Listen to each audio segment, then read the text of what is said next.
Okay, we've been sent a case today to evaluate for an implant placement in site number 5. And we have both CEREC data and cone beam data. Obviously, we have cone beam data, but we have CEREC data here as well. What I went ahead and did is I always duplicate the plan so that we can compare any adjustments that I make to the original plan. And there are, and I've looked through this plan a little bit. I always like to look through them in advance. And there are a couple of things that I want to point out. So let's take a look. And here's the note that was sent with this case. It says, this patient has been missing a tooth for some time, and there's been significant resorption on the facial. I planned the implant deep as a result, but want to know your thoughts on not planning it as deep and grafting on the facial if there are 2 to 3 millimeters of thread exposed. So my first question is, certainly there's been some resorption here, and I'm wondering if this is the right case that was sent to me, because quite honestly, the plan is good. I would not certainly say that this is deep. Um, I just it's questionable about some of the things um, there. Um, let's take an evaluation of a couple of things. Okay, first thing that I'm going to look at here, and one of the things I like to always look at is the CEREC data itself. And what I'm seeing here is that we've designed a tooth, and looking at it, it looks like it's in proper form and function. So that I always like to see that. The one thing that I will point out here is what I always like to look at is how are we planning this in terms of our marginal extension. And based on, what I'm seeing, I would probably extend my margin on this tooth right here to look like this tooth.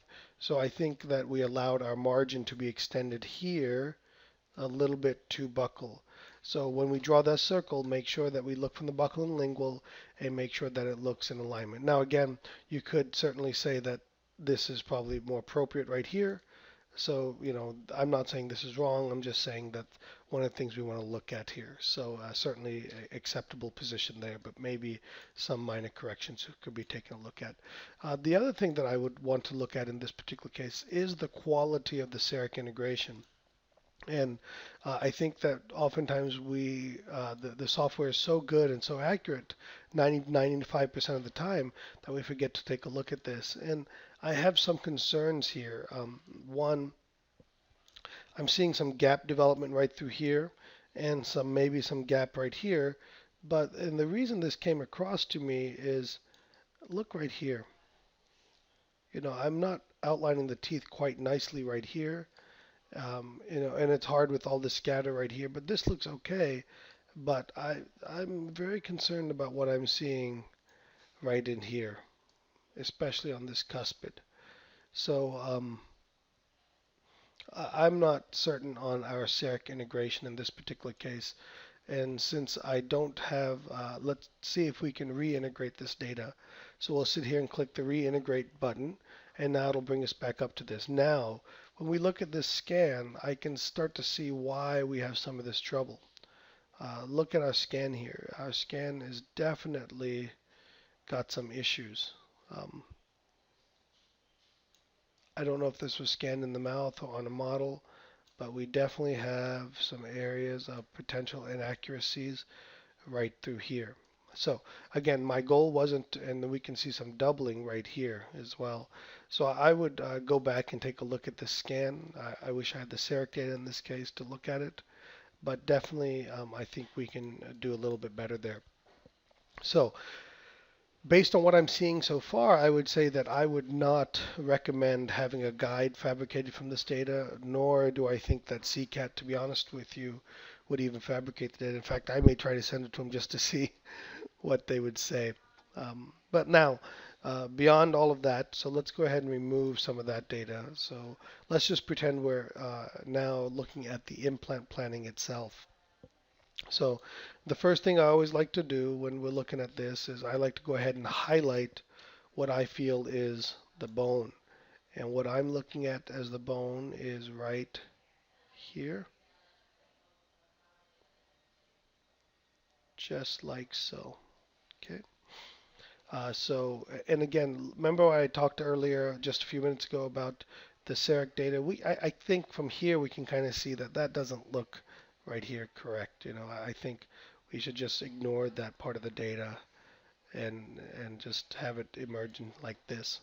So let's agree that that is the bone. I mean, it may be right here, but based on what I'm seeing here, I'm comfortable that this is the bone. Okay. So now, what I like to always see is about 3 millimeters depth for the implant head from the tissue. In that case, we'll have that. So I don't believe that we have to actually plan this implant deep at all. I think the implant plan itself is actually at the right depth the way we have it. Now the question becomes, is it at the right angulations? Now, in looking at our data, let's assume that the tooth is designed correctly. In an ideal world, we would certainly want to have this implant more coming through the central grooves like so. Now, to do that, uh,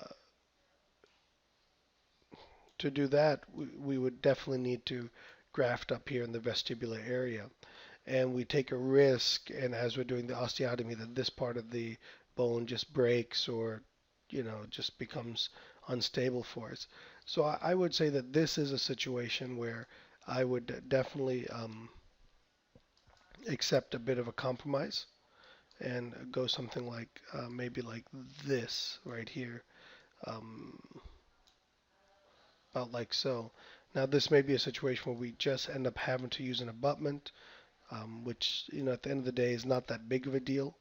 But even then, I think if I think we'll actually be able to get a whole non-visible there and go from there. Other than that, if we take a look at our bone level position, our mesiodistal position here, we look good. In between the roots, we look fantastic as we go around in 360. I'm pretty comfortable and confident that we're doing this. The great news is that we are working in the posterior maxilla. The bone will be softer. We'll be able to undersize our osteotomy. The implant will do some, not a lot of aggressive threads on this one, but we'll be able to do some condensing and expanding of the bone. I would pay close attention to this area right here to make sure that it doesn't break through. But my experience has been in a case like this that I wouldn't expect to do any grafting here. I would do the osteotomy. I would take a probe or a spoon and go down in here and just feel the walls, feel for thickness, along with my finger here on the buckle, and just make sure that we have that, and then place the implant. I think we'll do fine here. Um, so hopefully this has been helpful.